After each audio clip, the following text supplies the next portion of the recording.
Thank you, dear viewers, for staying with us. You're still watching Business Insider, and we're still talking about the status of the electricity market in the Arab world, the challenges and the opportunities. And with us now live over the phone is engineer Mohamed Selim, who is the an energy consultant, and he's also a board member of the Arab Council for Sustainable Energy. A very good evening to you, Engineer Selim. It's always a pleasure to have you with us, whether here in the studio or via phone. Engineer Selim, first of all, your overview of the current status of the electricity market in the Arab world. Good evening, Mr. Mohammed. It's really my pleasure to be with you, and I wish that I could stay with you at the on face to face. But however, we can take this advantage also by phone. Really, the electricity market in Arab world now covering the area at North Africa and also in the Middle East and Asia. So there is the overview of this, considering the following. We can say that the most of power plants are dependent on the fossil fuel. So heavily reliant on fossil fuel like natural gas and oil. Really, for example, the GCC countries, they depend on about 90% of electricity is derived from the natural gas. Similarly, also in Egypt and also in Jordan. So most of countries depend on the fossil fuel. Yes. However, there is also a significant renewable energy potential. For example, the UAE and Morocco, Egypt, and also Saudi Arabia started good programs. And really, for example, Mohammed bin Rashid Al Maktoum Solar Park in Dubai, and also Noor Solar Complex in Morocco, and Bin Ban in Egypt, and several also areas in Saudi Arabia. One more issue regarding to the Arab Ministerial Council for Electricity has been in Egypt last week, and really they work on harmonizing regulations and fostering the integration and interconnection of the electricity, and are looking forward to trading the electricity among these borders. Wonderful. Now, Engineer Selim, before we proceed, I wonder whether the Arab market overall, the Arab electricity market, is it one that's self-sufficient? Is it one that imports electricity? Is it one that exports electricity? Where do we stand? Really, the electricity market and the resources available in Arab countries, in my point of view, it's sufficient and can cover the demand. Because also at the same time there is a progress, and they installed many or several power plants.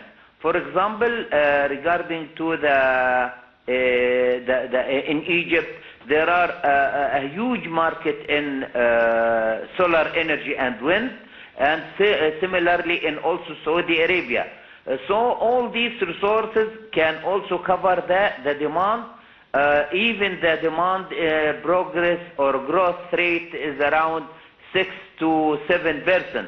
Yeah. So resources are enough to cover all the demands in the area, in GCC interconnection, or also Jordan to Cairo, or to Egypt, or Egypt to Sudan, and Egypt to Libya. So all the resources are sufficient, really. Okay. You said the resources can cover, but do they? Do they cover? Yes, yes. Okay. Yes, it is. We have in Egypt surplus power plants. We have installed capacity around 60 giga. However, the peak load at utmost in summer is around 37. So we have a huge amount of surplus power can be delivered to the neighbor countries. But there is one point, that the intersection at the borders, also there is a restriction for the size of the capacity. For example, for the exchange or the trading electricity between Saudi and KSA and Egypt is around 3 giga. Only 3 giga. However, between Egypt and Jordan is only around 400 megawatt, about nus giga, or half of giga, and they are going to expand this capacity. Between Egypt and Sudan also is around 300 megawatt, 0.3 giga, so it's small also. Between also Egypt and Libya is around 400 megawatt, also small. These capacities should be expanded, and the power plants or the resources of power are available and cover the demand. So what is stopping it, Dr. Salman, Dr. Selim, from expansion? I mean, what are the challenges? You said, thank you for the numbers, you gave us a lot of important numbers regarding the interconnection projects, but you highlighted in each interconnection case, taking Egypt for example, Egypt with Saudi Arabia, either Egypt with Jordan, with Sudan, with Libya, and you said it's only X, or it's only Y, or it's only Z, so you believe it should be more, or it can be more. What is stopping it from being more? Really, it is not, it's really economic. The economic factor here, and why I can build another transmission line and substation, while the other country wouldn't like to get such amount of electricity. But after the approval and signing the protocols and the agreements last week here in Egypt, really there is opportunity for trading. It is not only interconnection. Interconnection technically is okay, has been connected, but the point how to trade among this connection.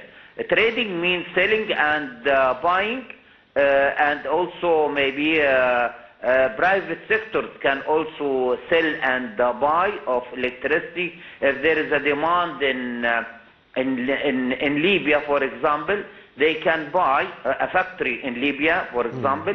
They can buy the electricity from the power plant or renewable energy in Egypt.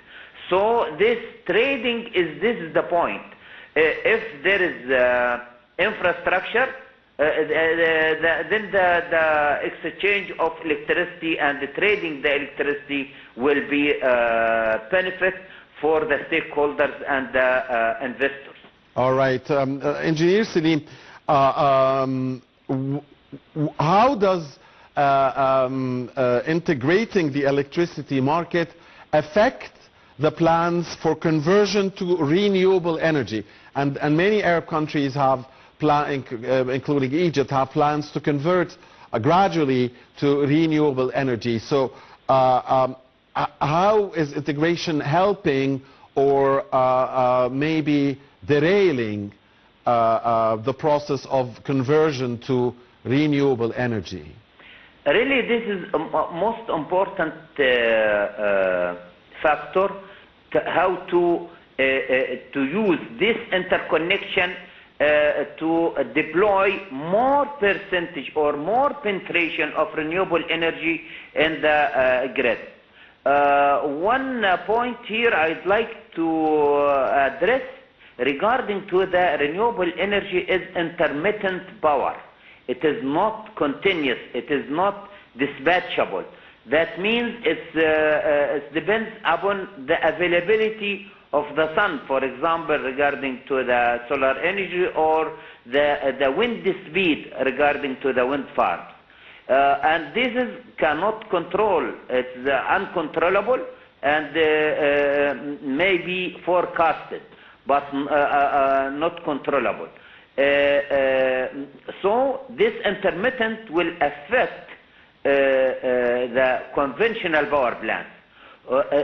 In this point, the conventional power plant will make or will work as a storage or as a backup to make the uninterrupted of the power supply.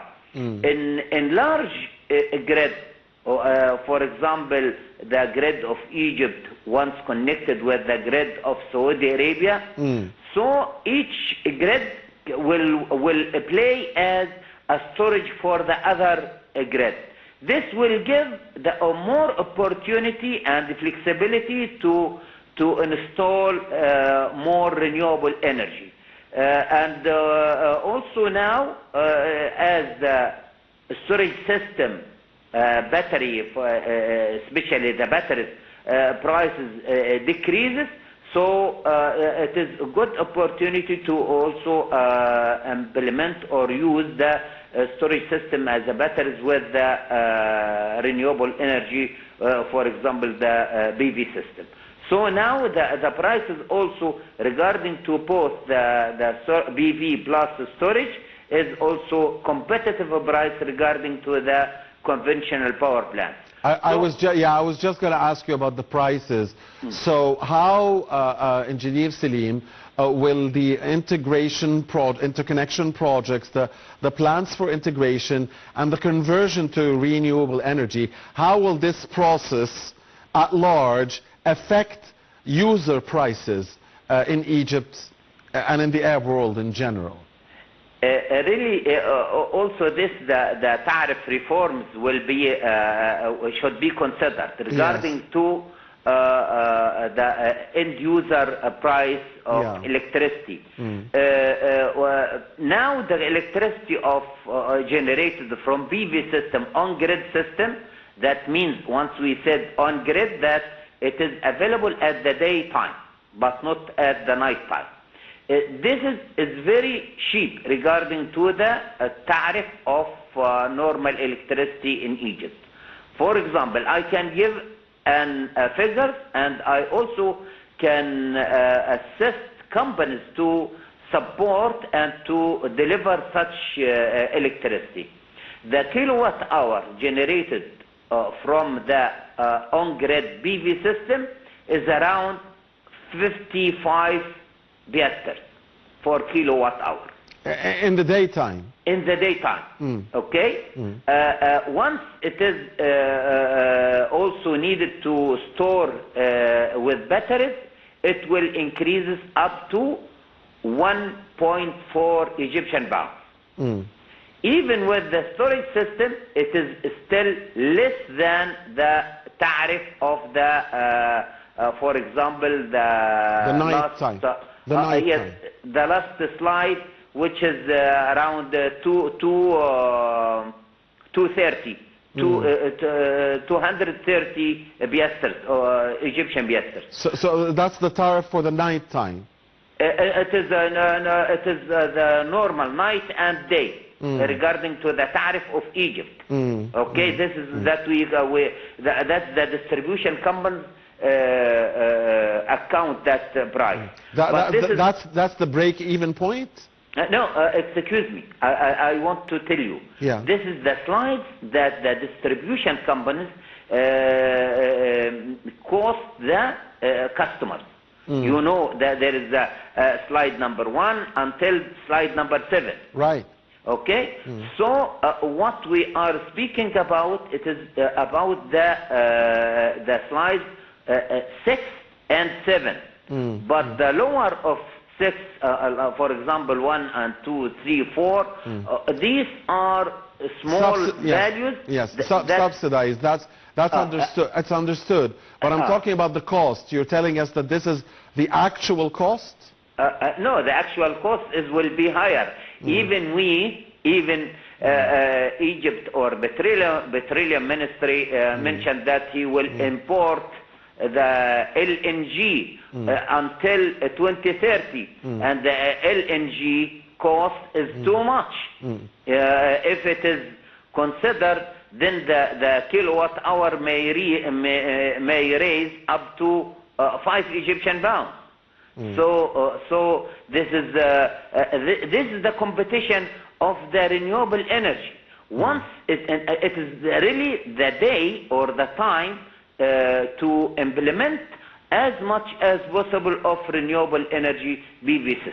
Yeah, so renewable energy will help decrease decrease end user prices, correct? 100%. Right, and interconnection projects also, and the trading, the market you talked to us about, trading electricity, because the prime time might not necessarily be the same in all of the countries. I mean, there are different time zones across the Arab world, so I guess there could be some trading that would also may help, if it's done correctly, that could help end user prices as well decrease. Is that correct? Yes, I agree, but it is not only this factor. The factor should be considered regarding to the competitive market. We need more players. Once competition is there, then the prices will decrease. Right, and that's why you mentioned the private sector. That's why you want to see the private sector get involved in the electricity market in Egypt and in the Arab world. Yes, and also liberalization of the market in each country. So regulations should be there. Even there is a law has been issued by 2015 in Egyptian electricity market to be liberalized. Until now, it is not. It is still in the first step. Even for all, in spite of all these regulations and also these factors and the stresses from the world regarding to the natural gas, okay, but still we are in the first step regarding to the liberalization of the electricity market in Egypt. So again, we want to understand. So are you telling us that the liberalization of the market, although it might get higher prices in the short term, in the mid and long terms, this will lead to competition and eventually and more investments, and eventually this will lead to lower or more affordable end user prices? Is that a correct statement or assumption? As usual, Mr. Mohamed, you interpret the language in good manner. Thank you very much. Thank you. I agree. Thank you.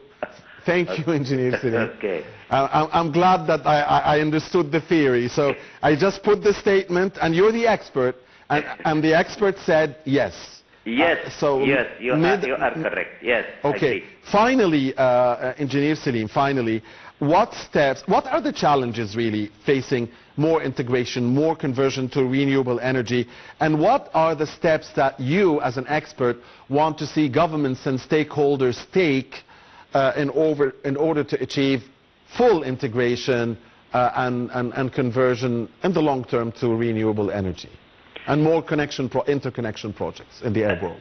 Really, regarding to the last signatures of the Ministerial Council of Arab Electricity, really this is give a promise and a good promotion to look forward a good market. And the challenges are always the economic issue, the infrastructure. There is some countries have a good infrastructure like Egypt, like Saudi Arabia, but others has a poor infrastructure, maybe like Sudan or Libya. So the infrastructure gap between the countries, this needs a lot of effort and a lot of fun. In the same time, we can consider it as an opportunity to make the companies work on that, and this will make and generate a new job and also new market for construction of such transmission lines, substations, and also the power plants.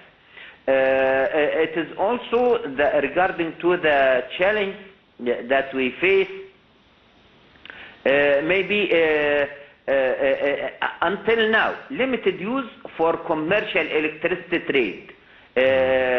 But once regulations and legislations have been approved among the Arab League, then it will also give an opportunity to make this trading benefit for all the stakeholders. All right, it's always a great pleasure to have you with us, Engineer Mohamed Selim Salman, the energy consultant and board member of the Arab Council for Sustainable Energy.